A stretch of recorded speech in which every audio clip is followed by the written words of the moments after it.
You're walking down the same street you've walked 1,000 times, past the same buildings, the same people, the same trees, but something's different, not out there, in here. Suddenly, you see it, the thing that's always been there but you've never noticed, the secret that spiritually awake people have been trying to tell you, but you couldn't hear because you were listening with the wrong ears. Alan Watts spent his entire life pointing at this one thing, not teaching it because it can't be taught, but pointing, gesturing, hoping you'd finally turn your head and see what's been staring you in the face since the day you were born. Here's what most people think spiritual awakening is. They think it's about gaining something, special powers, higher consciousness, enlightenment. They think awakened people have access to some secret knowledge, some hidden dimension that regular people can't reach. They think it's about becoming more. Alan Watts would laugh at that, not mockingly, but with that deep, knowing chuckle he had, because spiritual awakening isn't about gaining anything, it's about seeing what was always there. He'd say, "The menu is not the meal, the money is not the wealth, the name is not the person." What he meant is this: we don't actually live in reality. We live in our ideas about reality, our labels, our concepts, our stories. And spiritually awake people, they've seen through the labels. They're looking at the thing itself. Let me show you what I mean. Right now, you're playing a character. You might not realize it, but you are. You have a name, a job title, a role: son, daughter, employee, boss, successful, struggling, confident, insecure. These are costumes you wear. And most people, they think they are the costume. Slight intensity. But awakened people see something else. They see that everyone around them is also wearing costumes, playing roles, following scripts that were written before they were born. Watts called it the game of black and white. The game of good guy, bad guy, winner, loser, us, them. He'd watch people get completely identified with their roles, furious when someone threatened their character, devastated when the role didn't work out.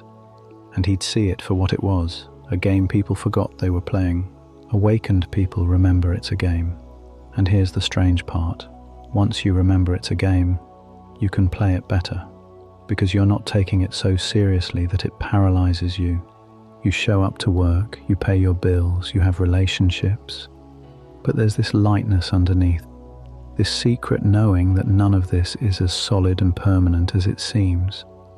Here's what this looks like in real life. Someone cuts you off in traffic. The unawakened person makes it mean something about them. Why does this always happen to me? People are so disrespectful. I must be unlucky. The world is against me. The awakened person sees a human in a metal box, probably lost in their own story, made a mistake. No cosmic significance, no personal attack, just life happening.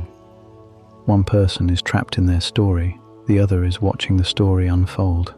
Watts would say, you're under no obligation to be the same person you were 5 minutes ago. Because the you think you are, that's just another costume, another role, and you can take it off any time. Here's where it gets strange. Awakened people look at the world and they see no separation, no clear boundary where you end and everything else begins. You think you're a separate self, locked inside your skin, looking out at a world of other separate selves, an individual, alone, isolated. But Watts saw through this.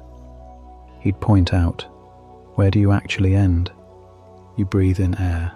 That air becomes you. You eat food. That food becomes your body. You're made of atoms that were once stars. You're mostly empty space. You're constantly exchanging matter and energy with everything around you. So where's the boundary? Where does you stop and the universe start? Awakened people see what Watts called mutual arising. You can't have up without down, in without out, self without other. You don't exist in isolation. You exist in relationship to everything. You're not in the universe. You're an activity the universe is doing, like a wave is something the ocean does. And when you see this, really see it, something shifts. That person who annoyed you, They're part of the same process you are. That tree outside your window, you're breathing its oxygen, it's breathing your carbon dioxide. You're literally keeping each other alive. Here's what awakened people report. They're walking through the world, and suddenly everything feels alive, connected, meaningful, not because of some cosmic plan, but because it's all one event. The bird singing isn't separate from the leaves moving, isn't separate from your hearing, it isn't separate from the feeling in your chest. It's all happening together, simultaneously, as one unified movement. Watts called it the eternal now, not the now as opposed to then, but the now as the only thing that's actually happening, ever. The past is a memory appearing now. The future is a thought appearing now. Everything is now. And awakened people live there, not perfectly, not constantly, but they visit, often. Here's the biggest thing awakened people see, and it's going to sound ridiculous. There's nothing to awaken to. You're already it. You've always been it. You can't become awake because awareness is what you are. Watts loved this. He'd tell the story of the person who spent their whole life searching for their glasses while wearing them. You're looking for consciousness with consciousness. You're seeking awareness through awareness. You're trying to find what's already found. Watts had this beautiful metaphor. He said, the universe is playing hide and seek with itself. God, or the universe, or consciousness, whatever word you prefer, is pretending to be you, pretending to be lost, pretending to be separate, pretending to be ignorant of its true nature. Why? For the joy of remembering. Imagine being infinite, eternal, knowing everything, experiencing everything simultaneously. That would get boring, static. So what do? You forget. You hide from yourself. You create this elaborate game where you convince yourself you're this limited person, trapped in time, searching for meaning, trying to get back home. And then, one day, you remember, and it's hilarious, because you were home all along. You were never lost. You were the seeker and the sought. Awakened people get the joke. And once you get it, you can't help but laugh. Not at others, not in superiority, but at the beautiful, absurd, magnificent play of it all. You spent years trying to improve yourself. But there's no self to improve. There's just life happening, wearing your name tag temporarily. You spent years trying to find peace. But peace isn't somewhere else. It's the background hum that's always been here, underneath your searching.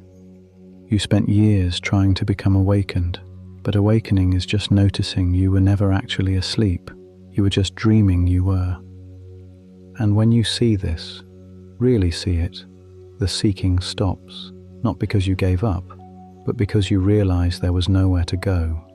So what actually changes when you see what awakened people see?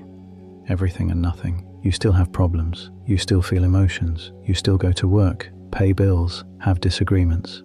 But there's a quality shift. A different flavor to experience. Before, life was something happening to you. You were a victim or a hero in your own story. After, life is something happening as you. You're not separate from the process. You're an expression of it. Before, you were trying to get somewhere, achieve enlightenment, become someone better. After, you realize you're already here, already whole, already enough. The journey was the destination all along. Before, you took your thoughts seriously, believed your mental commentary, identified with the voice in your head. After, you see thoughts as weather. They come, they go, sometimes stormy, sometimes clear. But you're the sky, not the weather. In daily life, awakened people don't take offense as easily because they see everyone is playing roles, acting from their conditioning. Don't chase as desperately because they're not convinced the future holds something the present lacks. Don't defend their ego as fiercely because they've seen through the illusion that they are their ego. Experience more joy in simple things because everything becomes miraculous when you see it fresh. Feel less existential anxiety because they know they're not separate from existence. They're an expression of it. They're not superhuman. They're not perfect. They just see through the game while still playing it. They hold it all lightly. So here's what Alan Watts would want you to know. You can't try to see what awakened people see, because trying is part of the game. Effort is the ego attempting to improve itself, but you can allow it. You can stop for a moment.